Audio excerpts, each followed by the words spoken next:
I can't sleep because I just realized that the reason more people aren't helping me on Twitter is that they have the kind of misunderstanding of foreclosure that people have of dandelions, for instance. Um, Dandelions, we've all come to expect, that might not be accurate, but many of us think a green lawn without dots of dandelions is preferable to a wild-looking lawn. When I grew up, the house I lived in had been old Dr. Southwick's home, and part of it he had used as a hospital. Um, so um, whether or not some of the things that grew in the lawn had been in his like herb garden to use for medical purposes like chamomile, I don't know. But our lawn was varied. We had plantain, violets, lots of dandelions, and grass. And then this cute grass that, um, I just loved. It was short and awfully cute. I don't know what kind it was. But this was an apartment house at this point. So there were four apartments made out of this old Victorian house. And we lived in the upstairs one. Now, in contrast to the kind of lawn I grew up with, was the lawn that my Polish grandfather had, which had no dandelions. There would not dare be a dandelion in his lawn. And okay, I want to switch. No, maybe not yet. Um, when my grandfather was old, um, you know, old, he lived till nearly 100, about 4 days shy of being 100. But um, nevertheless, when he was younger but still old, I used to want to do things for him because I was young and, could do things. And he would be very upset by the idea that I would, want to mow his lawn. And in London, that kind of feeling worked against me because when we had the kitchen redone, we had central heating put in. Um, the the building contractors that John hired had a very old man who took the trash out. It's hard to, if you don't understand London, it would be hard to understand what would be involved. But on the upstairs floor, houses in London where we were they're row houses. So even in an area like our street was protected historically because it was, cute, I guess. But the houses are basically one room wide. So then you go from floor to floor to get to different rooms. So you go up and down rather than, horizontally on the ground level. Okay, so on the upstairs where we were having the the roof was too complicated. But anyway, I felt sorry for the old man who was supposed to carry everything down. So I carried it for him. Well, obviously, that would be like not frowned upon. I don't think John ever knew I did that. Um, but you're supposed to have class distinctions, and I shouldn't have been by class distinctions, even though the guy was really, really old. I should have let him carry the things rather than me trying to help. Okay, I've gone way off on a tangent. But the idea is that when our strength is things we believe, okay?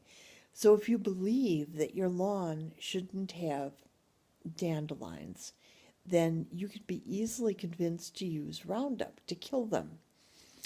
And because the only thing you're focusing on is the dandelion and killing it, the idea of using a poison like Roundup, you don't think of the reach that poison has. You don't think of how it kills insects and how that in turn reduces the amount of food that birds have, or in fact puts the poison into the birds and begins to cause them to die off. Okay, so just as I didn't understand, well, I did understand. I just didn't want that old man to have to do that work. I don't think, I suppose now that I'm old and have a lot of pain, I don't know, he didn't say he had pain, but it seemed to me that it was a good thing for me to carry it rather than for that old man to struggle with it. It wasn't a struggle for me. Okay, so back to that. What I'm trying to get to in the end is that this belief we have that the dandelion is bad is very similar to the belief we have in foreclosures, that the debtor, the person who owes and hasn't paid, is bad. Okay, that's a bit tricky, because then you're perfectly willing to let the bank take their house because they've done a bad thing. Like the dandelion, they should be killed effectively. You know, we're speaking poetically here. But what you fail to, what isn't as clear is that the bank itself, in the same way that Roundup kills everything, not because it's a poison. When a bank does a foreclosure, it's basically like Roundup. Okay, it's doing a very, I want to say deadly, but you know, it's slightly different than that. Whereas what should be happening is that there are rules that banks, anyone, should be following, but we don't see those rules or expect them to be followed because we're focused on the dandelion, the bad dandelion, the bad debtor.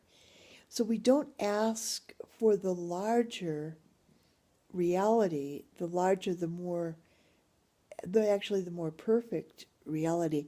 One of the reasons we like cell phones with high definition cameras is that they show things more clearly.